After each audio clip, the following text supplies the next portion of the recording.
Hello बच्चों, online classes of science में आपका स्वागत है। आज हम बात करेंगे क्लास 12th के केमिकल काइनेटिक्स पर बेस्ड न्यूमेरिकल्स की।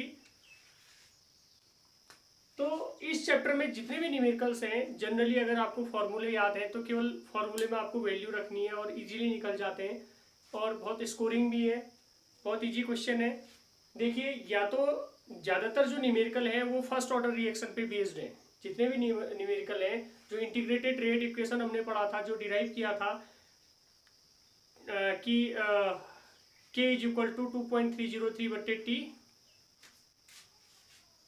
क्या डिराइव किया था? K is equal to 2.303/T log concentration of initial concentration by concentration after time t।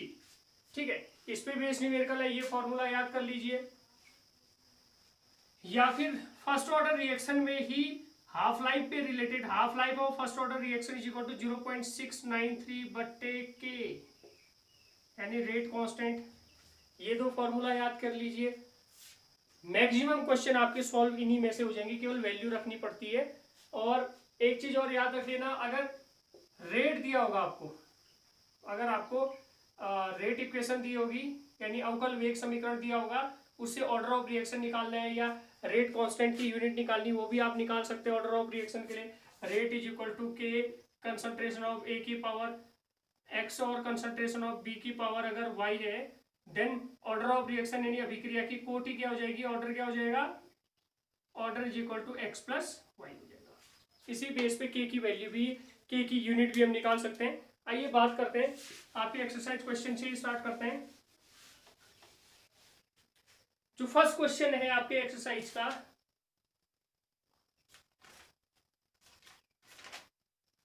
आपको दे रखा है, इक्वेशन दे रखी है 3NO is equal to N2। इसके लिए अवकल वेग समीकरण दे रखा है, रेट ऑफ रिएक्शन यानी अभिक्रिया का वेग जो दे रखा है, rate is equal to K concentration of NO की पावर 2। ये दे रखा है शायद, के कंसंट्रेशन ऑफ NO की पावर 2। इस अभिक्रिया के लिए दो तीन इक्वेशन आपको दे रखी है। इन अभिक्रियाओं के लिए आपको अभिक्रिया की कोटि निकालनी है और के का मात्रक निकालना है। ठीक है, बहुत इजी है। देखिए, इस रिएक्शन यानी आपको रिएक्शन देख के तो पता नहीं चलेगा कोटि क्या है या ऑर्डर क्या है, लेकिन इक्वेशन यानी अवकल वेग समीकरण यानी रेट एक्सप्रेशन के अकॉर्डिंगली आपको पता चल जाएगा कि अभिक्रिया का ऑर्डर क्या है। बताइए, अभिक्रिया की कोटि यानी ऑर्डर कितना होगा? जितने घातांक होंगे, घातांकों का योग, अभिकारकों की पावर्स का सम जो होगा, यानी यहाँ पे एक ही अभिकारक है, इसकी पावर कितनी है? 2, तो इसका ऑर्डर कितना हो गया? 2। अगर इसकी पावर कुछ नहीं होती का मतलब, अगर इसकी पावर 1 होती तो कोटि कितनी हो जाती? 1 हो जाती। इसकी पावर 3 होती तो कोटि कितनी हो जाती? 3 हो जाती। लेकिन इसमें इक्वेशन में दे रखा है 2, तो ऑर्डर ऑफ रिएक्शन कितनी आ गई? 2। अब बात करते हैं, इसके लिए हमें क्वेश्चन में एक चीज और पूछा है, के की वैल्यू मतलब के की यूनिट निकालनी है। According to this equation, rate is equal to K concentration of NO की पावर 2 है, देन के इज इक्वल टू क्या होगा? देखिए, के इज इक्वल टू क्या हो जाएगा? अभिक्रिया का वेग बट्टे सांद्रण का स्क्वायर, यानी कंसंट्रेशन ऑफ NO का स्क्वायर। ठीक है, यानी NO की पावर 2। तो के की यूनिट क्या होगी, यानी के का मात्रक है, के की unit, unit of K is equal to unit of rate, अभिक्रिया के वेग का मात्रक, बट्टे नीचे क्या है? सांद्रता है ना, तो नीचे सांद्रता का स्क्वायर हो जाएगा, यानी कंसंट्रेशन का स्क्वायर। ठीक है, फिजिक्स में बहुत सी यूनिटें आपने निकाली होंगी ऐसे ही। देन के इज इक्वल टू क्या हो जाएगा? के की यूनिट इज इक्वल टू क्या हो जाएगा? यूनिट ऑफ रेट, अभिक्रिया के वेग का मात्रक क्या होता है? मोल प्रति लीटर सेकेंड, बट्टे क्या था नीचे? कंसंट्रेशन का मात्रक, कंसंट्रेशन का क्या होता है? मोल प्रति लीटर, तो मोल प्रति लीटर होगा तो लीटर ऊपर चले जाएगा। मोल प्रति लीटर का स्क्वायर है, मोल प्रति लीटर का स्क्वायर का मतलब 2 बार मोल प्रति लीटर लिखा है। इसमें भी सेम ऐसे, मोल प्रति लीटर का स्क्वायर का मतलब मोल प्रति लीटर 2 बार लिखा है, तो मोल प्रति लीटर तो ऊपर आ गया, तो लीटर का स्क्वायर और मोल का स्क्वायर हो गया। मोल से मोल कटा, लीटर से लीटर कटा, ऊपर क्या बचा? लीटर। नीचे क्या बचा? मोल 1 बचा है और सेकेंड बचा है, यानी इसका मात्रक आ गया, क्या मात्रक आ गया? लीटर प्रति मोल सेकेंड, या इसको ऐसे भी लिख सकते हैं हम, लीटर मोल इनवर्स या और सेकेंड इनवर्स, या मोल को आगे कर लो, कैसे भी लिख लो, आपकी मर्जी है। मोल इनवर्स फिर लीटर फिर सेकेंड इनवर्स, ऐसे भी लिख सकते हैं, कैसे भी निकालो, संख्या आगे पीछे रखने की से कोई फर्क नहीं पड़ेगा, चाहे mole inverse litre second inverse को या litre mole inverse second inverse हो गया, ठीक है। तो इसी प्रकार के अन्य क्वेश्चन भी हैं, इसी क्वेश्चन में अन्य इक्वेशन भी दे रखी है, इसी के अकॉर्डिंगली आप अन्य इक्वेशन भी बना लेंगे, क्योंकि रेट एक्सप्रेशन दे रखा है, तो उससे आपकी यानी केवल पावर्स को देखोगे, उसके अकॉर्डिंगली क्या हो जाएगी, आपकी पावर्स को देखते हुए आपका ऑर्डर निकल जाएगा, और रेट कांस्टेंट की यूनिट इसी प्रकार से आप लोग निकाल लेंगे। ये तो फर्स्ट क्वेश्चन की बात होगी, ठीक है।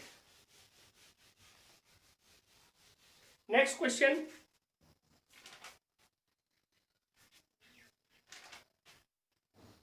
नीचे दी गई, यानी आपको वैल्यू ऑफ के दे रखा है फर्स्ट ऑर्डर रिएक्शन के लिए, वैल्यू ऑफ के दे रखा है के इज इक्वल टू 200 पर सेकेंड फर्स्ट पार्ट में, सेकेंड पार्ट में के इज इक्वल टू, के की वैल्यू दे रखी है 2 पर मिनट, थर्ड पार्ट में दे रखी है के is equal to 4 per year, 4 per year. You have to calculate the half life, आपको हाफ लाइफ यानी अर्ध आयु निकालनी है, हाफ लाइफ। सिंपल सा फॉर्मूला है, अगर आपको फॉर्मूला याद आ गया, फॉर फर्स्ट ऑर्डर रिएक्शन यानी प्रथम कोटि की अभिक्रिया के लिए आपको के की वैल्यू दे रखी है, आपको हाफ लाइफ निकालनी है। You know that for first order reaction half life T half is equal to होता है 0.693 बट्टे के। तो फर्स्ट इक्वेशन में निकाल लो, T half is equal to 0.693 बट्टे के की वैल्यू रख लो 200 पर सेकेंड, ठीक है, 200 पर सेकेंड है, तो 200 प्रति सेकेंड का सेकेंड ऊपर चले आएगा, यानी हमारा टी हाफ का मात्रक जो आएगा वो सेकेंड में आएगा, ठीक है। प्रति सेकेंड था ना, ये प्रति सेकेंड था तो सेकेंड ऊपर आ गया, यानी इसकी तो कोई यूनिट नहीं थी, तो सेकेंड यानी वैल्यू आपकी टी आपकी सेकेंड में आएगी, यानी जो भी इसको कैलकुलेट करके आएगा वो सेकेंड में आएगा। देखिए फिर T half is equal to 0.693 बट्टे 2 गुणा 100 कर सकते हैं, ठीक है, 2 गुणा 100 200 हो गया, और 100 का मतलब हम लिख सकते हैं 10 की घात 2, ठीक हो गया, 10 की घात 2 ऊपर आके कितना हो जाएगा, 10 की गुणा 10 की घात ऋण 2, ठीक है। तो हमारा इतना आ गया 0.693 बट्टे 2 मल्टीप्लाई बाय 10⁻⁻²। अब यहाँ पे 2 से डिवाइड करो, फिर इसको 2 3 6, 2 चौको 8, 1 बचा 2 छक 12, 2 पंचे 10 इंटू 10⁻⁻², इतना सेकेंड आ गया। अब इसको साइंटिफिक टर्म में लिख लेते हैं, इसको वैल्यू को क्या लिखेंगे, एक संख्या दशमलव से पहले हो जाएगी, तो 3.465 इंटू 10⁻³ सेकेंड। अगर इसको साइंटिफिक टर्म में यानी एक दशमलव को अगर यानी पॉइंट को अगर यहाँ शिफ्ट करते हैं तो यहाँ माइनस में पावर बढ़ जाएगी, यानी 10⁻³ हो जाएगी, तो 3.465 इंटू 10⁻³ पर सेकेंड। ऐसे ही इस वाले क्वेश्चन के लिए भी सेम क्या कर लोगे, इस वाले क्वेश्चन के लिए टी हाफ बराबर क्या हो जाएगा, टी हाफ बराबर 0.693 बट्टे 2 कैलकुलेट कर लोगे, वैल्यू तो इतनी आनी है, केवल फर्क पड़ जाएगा पावर का, यानी क्या हो जाएगा 0.34 2 4 जा 8 1 2 6 जा 12 2 5 जा इतना, लेकिन यहाँ पे पर मिनट है तो इसका मतलब टी हाफ इतना आ जाएगा, T half is equal to इतना क्या आ जाएगा मिनट। और यहाँ पे थर्ड वाले क्वेश्चन में 0.693 टी हाफ की वैल्यू कितनी हो जाएगी, T half is equal to 0.693/4 कर लोगे, पर ईयर है तो इसका मतलब टी हाफ आपका टी हाफ की वैल्यू जितनी भी आती है इसको कैलकुलेट कर लेना, उसकी वैल्यू किस में आएगी आपकी ईयर में आएगी, उतनी ईयर हो जाएगी, ठीक है। तो ये तो हो गया हाफ लाइफ से रिलेटेड क्वेश्चन। कैलकुलेशन आप लोग कर सकते हैं। केवल मैं जनरल आइडिया बता दे रहा हूँ इसमें कि क्वेश्चन कैसे सोल्व करने, वरना ये ऐड करना, मल्टीप्लाई करना, डिवाइड करना, सब्सट्रैक्ट करना, ये कक्षा 2 3 4 कक्षा 4 5 से आप लोग पढ़ते हुए आ रहे हैं, आप लोगों को आता ही है। नेक्स्ट क्वेश्चन की ओर बात करते हैं। हाँ, एक्सरसाइज क्वेश्चन ही मैं आपको बता रहा हूं, बुक में देख लेना। क्वेश्चन नंबर 16 है ये, कि एक फर्स्ट ऑर्डर रिएक्शन के लिए के की वैल्यू दे रखी है आपको, के इज इक्वल टू 60 पर second. For first order reaction the rate constant is 60 पर सेकेंड। अभिकारक को अपनी प्रारंभिक सांद्रता से 1/16वां भाग रह जाने में कितना समय लगेगा? You have to calculate the time in which the reactant reduced to 1/16 of its initial concentration. यानी you have to given the value of K is equal to 60 per second and you have to calculate the time in which concentration of reactant become 1/16 of its initial concentration. ध्यान से सुनना, अभिकारक को अपनी प्रारंभिक सांद्रता के 1/16वां भाग रह जाने में कितना समय लगेगा? For a first order reaction, the value of rate constant is equal to 60 per second. You have to calculate the time in which the time taken to reduce the value of concentration of reactant become 1/16 of its initial concentration. यानी कितने समय में अभिकारक अपनी प्रारंभिक सांद्रता का 1/16वां भाग रह जाएगा, ये क्वेश्चन में पूछा है। तो कंसंट्रेशन ऑफ R0 अगर हम मान लेते हैं x, अभिकारक की प्रारंभिक सांद्रता कंसंट्रेशन ऑफ R0 बराबर x मान लेते हैं, तो according to question concentration of R यानी t समय बाद अभिकारक की बची हुई मात्रा जो कंसंट्रेशन ऑफ R है वो इनिशियल कंसंट्रेशन का 1/16 रह जाएगा, यानी x मल्टीप्लाई बाय 1/16 यानी x by 16. You have to calculate the time for first order reaction. You know that for first order reaction K is equal to 2.303 बट्टे T log concentration of R0 बट्टे concentration of R, ये होता है। T की value T निकालना तो T बराबर क्या होगा?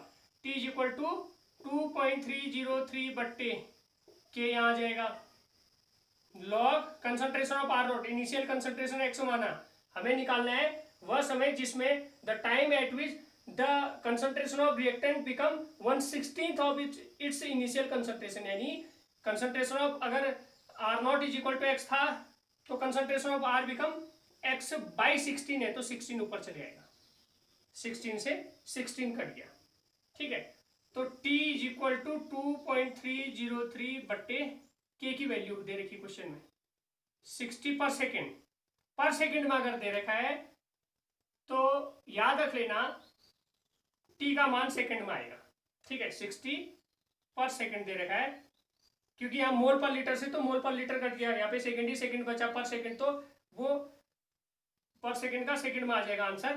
तो 60 पर सेकंड है, 60 पर सेकंड लॉग 16 बचा, लॉग 16 को अब देखिए मैथमेटिक्स वाले तो इसको इजीली कर सकते हैं, बायोलॉजी वालों के लिए मैं बता दे रहा हूँ। जैसे log 2 की वैल्यू होती है, ये तो याद रख लेना 0.3010, तो log 2 के टर्म में 16 को अगर हम लिखेंगे तो इसको लिख सकते हैं log 2 की power 4, then t is equal to 2.303 बट्टे 60।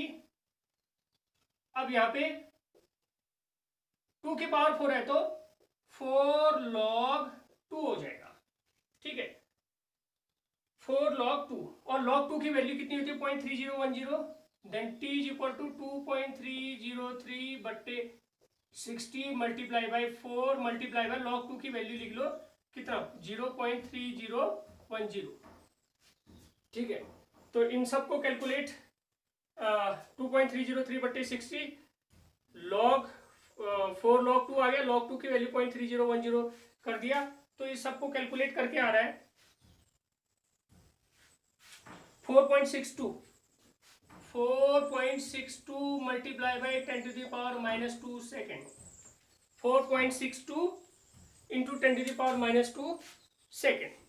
तो याद रख लेना, केवल आपको इंटीग्रेटेड रेट इक्वेशन जो आपने निकाला था k = 2.303/t log concentration of R0 बटे कंसंट्रेशन ऑफ R, इसको याद करना है। इसी के बेस पे आप लोग क्या कर सकते हैं, किसी की वैल्यू अगर t का वैल्यू दी होती तो इससे k की वैल्यू भी निकाल सकते थे। यहाँ पे k की वैल्यू दे रखी है, t की वैल्यू आपने कैलकुलेट कर ली, या t दिया होता, इनमें से एक वैल्यू नहीं दी होगी इस क्वेश्चन में, याद रख लेना। इस इंटीग्रेटेड रेट इक्वेशन को याद कर लेना, इनमें से कोई भी एक टर्म जो होगा वो कैलकुलेट करना होगा, बाकी सभी टर्म आपको दिए होंगे, चाहे के हो, टी हो, या कंसंट्रेशन ऑफ R0 हो, या कंसंट्रेशन ऑफ R हो। तो इनमें से एक टर्म आपको दिया नहीं होगा, वो आप इस इक्वेशन के अकॉर्डिंगली आप निकाल लेंगे फॉर फर्स्ट ऑर्डर रिएक्शन। एक बहुत इंपॉर्टेंट क्वेश्चन आता है एग्जाम में, बोर्ड एग्जाम होंगे या नहीं होंगे तो अभी कुछ नहीं कहा जा सकता, लेकिन बोर्ड एग्जाम के लिए बहुत इंपॉर्टेंट है ये क्वेश्चन, बार बार बोर्ड में पूछा जाता है। प्रूव दैट, बुक का ही क्वेश्चन है, प्रूव दैट,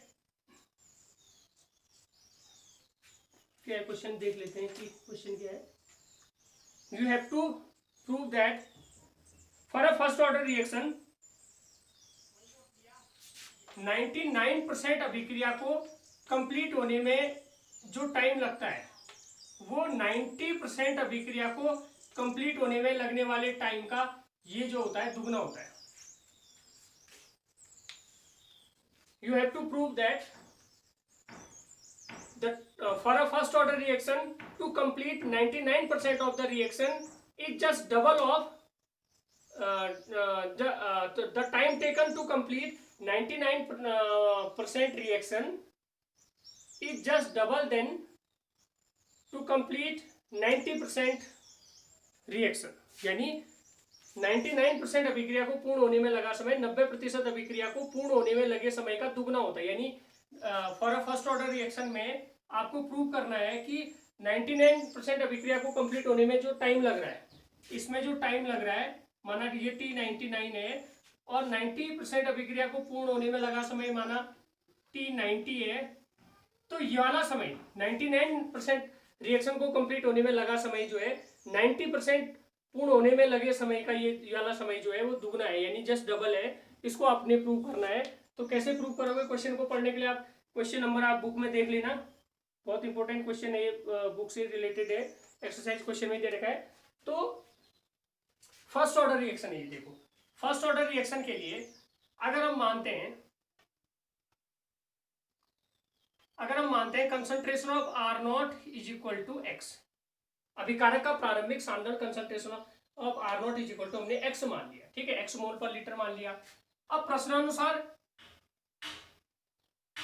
99% रिएक्शन कंप्लीट हो गई है, 99% रिएक्शन कंप्लीट हो गई का मतलब हुआ 99% रिएक्टेंट कन्वर्ट हो गया किसमें, प्रोडक्ट में, ठीक है। ध्यान रख देना यहाँ पे, according to question the reaction 99% reaction is completed, it means 99% of reactant converted to product. 99% reactant किसमें कन्वर्ट हो गया है, प्रोडक्ट में कन्वर्ट हो गया है, इसलिए कंसंट्रेशन ऑफ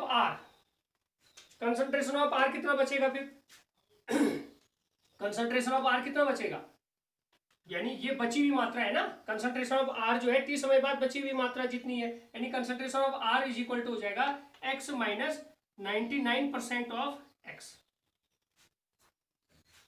ध्यान से देखना, concentration of R0 is equal to अगर हमने x माना तो अभिक्रिया हमारी रिएक्शन 99% कंप्लीट हो गई है, यानी 99% तो x जो है कन्वर्ट हो गया है किसमें, 99% x कन्वर्ट हो गया है किसमें, प्रोडक्ट में कन्वर्ट हो गया है। इसका मतलब हमारा कंसंट्रेशन ऑफ R0 जो होती है वो बची हुई मात्रा होती है, यानी शेष मात्रा होती है।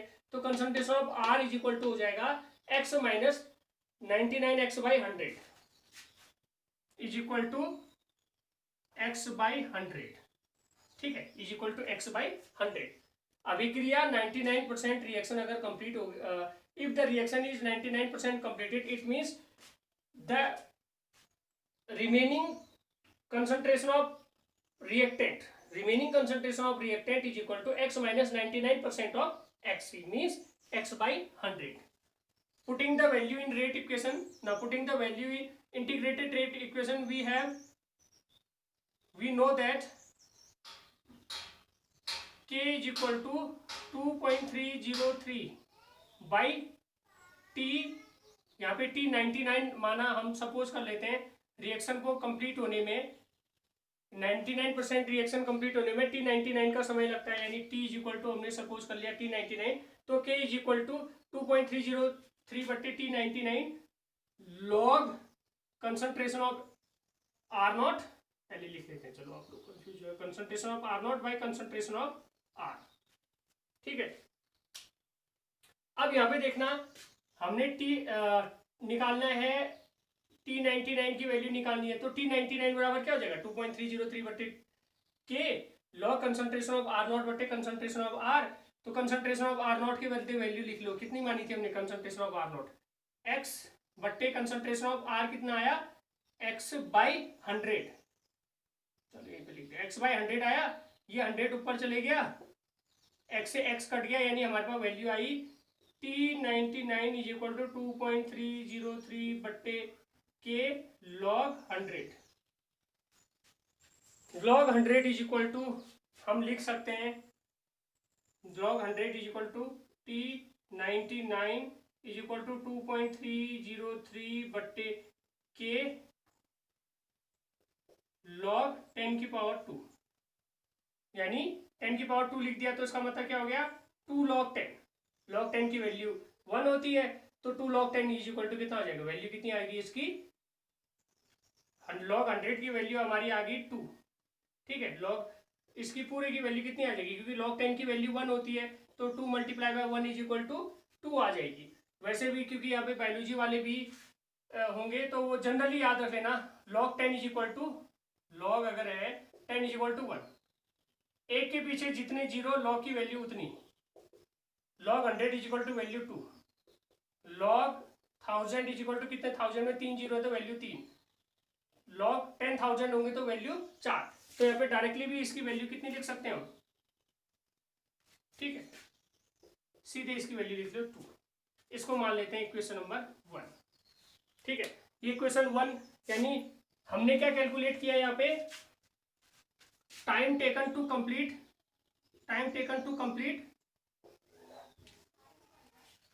99% रिएक्शन, राइट, 99% रिएक्शन को कंप्लीट होने में जो टाइम लगा वो निकाल लिया, t99 इज इक्वल टू 2.303 बट्टे के मल्टीप्लाई बाई 2, ऐसे ही हमने सपोज कर लिया 90% रिएक्शन को कंप्लीट होने में लगा समय जो है t90 है, ठीक है, 90% रिएक्टेंट को मैंने 90% रिएक्शन को कंप्लीट होने में लगा समय जो है t90 है।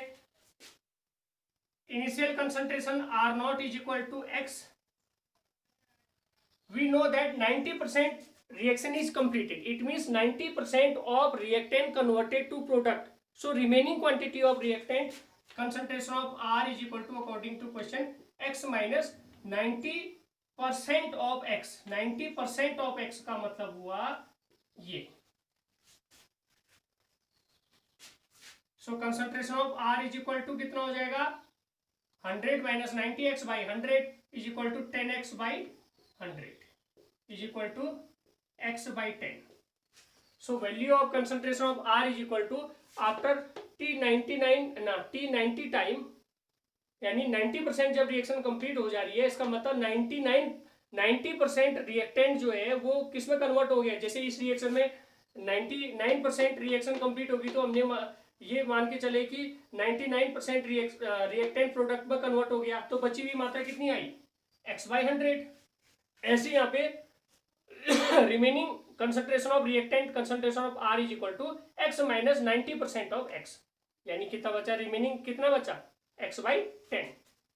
Putting the value in integrated rate equation for first order reaction, t90 is equal to क्या हो जाएगा 2.303 बट्टे के log concentration of R not x था by concentration of R x by 10 था, तो 10 ऊपर चले जाएगा, x से x कट गया, log 10 आया, log 10 की वैल्यू कितनी होती है 1 होती है, तो T90 इज इक्वल टू 2.303 बट्टे के log 10 की वैल्यू आई 1 का मतलब मल्टीप्लाई करके इतना ही आ गया। तो T90 इज इक्वल टू हमारा इतना आया इक्वेशन नंबर 2। ठीक है, अब T90 बराबर 2.303 बट्टे के था, तो यहाँ पे 2.303 बट्टे के बदले हम T90 भी लिख सकते हैं। तो T putting the value of T90 in equation number 2, equation number 2 में 2.303 बट्टे के बदले T90 लिख देते हैं। तो इक्वेशन नंबर 2 में क्या हो जाएगा ना, इक्वेशन नंबर 1 में क्या हो जाएगा, देखिए इक्वेशन नंबर 1 में यानी इक्वेशन नंबर 2 से यहां से इसके बदले के लिखने पे, ठीक है। तो इक्वेशन नंबर 1 में putting the value in equation number 1, putting in equation 1, equation 1 में इसकी वैल्यू रखेंगे तो T99 इज इक्वल टू क्या हो जाएगा, इसके बदले तो T90 लिख देंगे, यहाँ पे T90 लिख दिया, T90 मल्टीप्लाई बाई 2, या हम सीधे भी कह सकते हैं comparing equation number 1 and 2, equation number 1 और 2 को कंपेयर करने पर ही हमें पता चल जा रहा है कि to complete 99% of reaction the time taken is just double than the time taken to complete 90% of reaction, यानी the total time taken to complete 99% of reaction is just double than the total time taken in 90% of the reaction, यानी अभिक्रिया के 99% पूर्ण होने में लगा समय 90% पूर्ण होने में लगे समय का दुगना होता है। ये हमारा यहाँ पे प्रूव हो गया।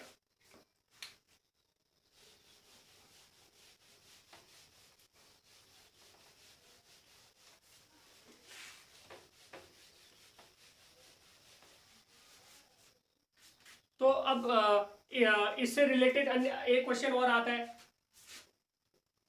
हमें एक इक्वेशन दे रखा है, rate is equal to K concentration of A and concentration of B की पावर एक्स ना बी की पावर 2। ये हमें अभिक्रिया दे रखी कोई, यानी अभिक्रिया का रेट एक्सप्रेशन दे रखा है, rate is equal to K concentration of A into concentration of B की पावर 2। अब रेट पे क्या इफेक्ट पड़ेगा जब concentration of A become double या concentration of B become double या कंसंट्रेशन ऑफ ए और बी दोनों को डबल कर देते तो रेट पे क्या इफेक्ट पड़ेगा। तो बुक का एक क्वेश्चन एक देख लेते हैं।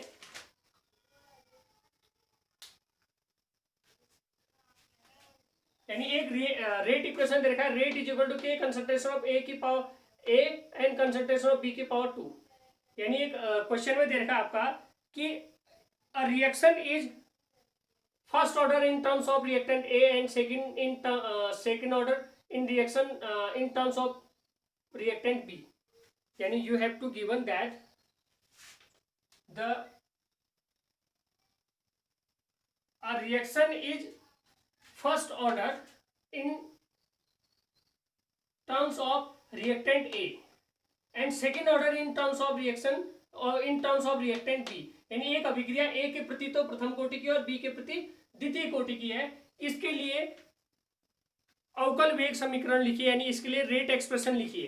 तो इसका रेट एक्सप्रेशन तो यही हो गया, rate is equal to K concentration of ए इन और कंसंट्रेशन ऑफ बी की पावर 2। ये तो अवकल वेग समीकरण हो गया। दूसरा इसमें पूछा है what happen when the concentration of B become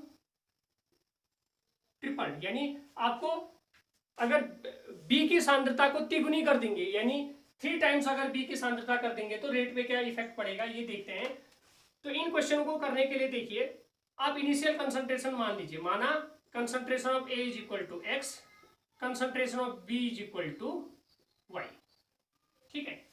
then rate is equal to क्या हो जाएगा, अभिक्रिया का वेग बराबर क्या हो जाएगा, वेग बराबर के कंसंट्रेशन ऑफ ए को कितना माना X into concentration of B को वाई माना, वाई का क्या हो जाएगा स्क्वायर, यानी क्या हो जाएगा हमारा के एक्स वाई स्क्वायर। इनिशियल जो रेट है रिएक्शन का वो हो जाएगा के एक्स वाई स्क्वायर। अब लेकिन according to question the concentration of B become 3 times, यानी आपको तिगुना कर देना है। तो according to question concentration of B become, पहले तो वाई माना था, अब कितना मान लेना है, तिगुना कर देना है, यानी 3y मान लेना है। अब इसके लिए रेट एक्सप्रेशन लिखिए, तो रेट एक्सप्रेशन इसके लिए क्या हो जाएगा, रेट निकालो, रेट इज इक्वल टू के एक्स तो एक्स ही है इंटू 3y का स्क्वायर इज इक्वल टू के इंटू एक्स इंटू 3 3 जा 9y स्क्वायर, यानी हम इसको लिख सकते हैं 9kxy square. Comparing equation 2 with equation 1, इन दोनों को कंपेयर करने पे देखो, पहले तो kxy स्क्वायर था, अब कितना kxy स्क्वायर, अभी भी kxy स्क्वायर है लेकिन कितना 9, तो 9 गुना हो जाएगा, यानी अभिकारक B की सांद्रता को, B के कंसंट्रेशन को तिगुना कर दोगे तो कितना हो जाएगा 9 times more than the initial rate से 9 गुना हो जाएगा।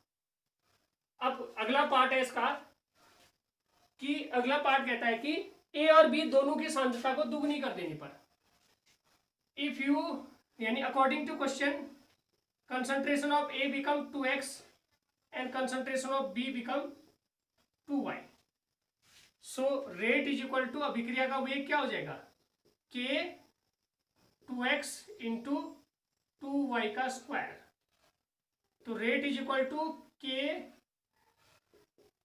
Into 2x into 4y square is equal to 4 2 जा 8kxy स्क्वायर, 8kxy स्क्वायर।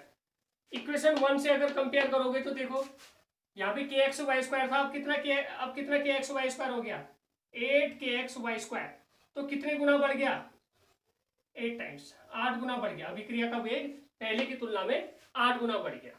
इसी तरह से अदर क्वेश्चन भी आप लोग सॉल्व कर सकते हैं। आज के लिए इतना ही, धन्यवाद।